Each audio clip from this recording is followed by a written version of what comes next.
ఎప్పుడైతే మనము యేసుక్రీస్తు ప్రభువుని అంగీకరించి మరి బాప్తిసంలో సాక్ష్యం ఇచ్చినామో అప్పుడు మనము ఆయనతో కూడా మరణించిన వారము అనేటువంటి విషయాన్ని మనం గమనించాలి అనేటువంటి విషయం మనందరికి కూడా తెలుసు.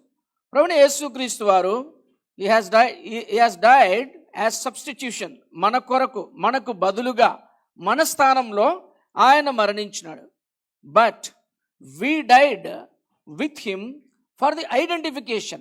మనం ఏం చేస్తున్నామంటే ఆయనలో మనం ఉన్నాం కాబట్టి ఆయన చనిపోయినప్పుడు మనం కూడా చనిపోయినాం.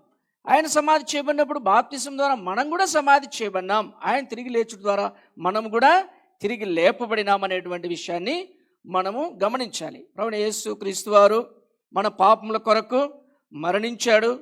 మన పాపం యొక్క పెనాల్టీని ఆయన భరించాడు. మన పాపము విషయములో ఆయన మరణించినాడు. పాపము యొక్క శక్తిని విచ్ఛిన్నం చేయడానికి ఆయన తన ప్రాణం అర్పించినాడు అనే విషయాన్ని మనం గమనించాలి.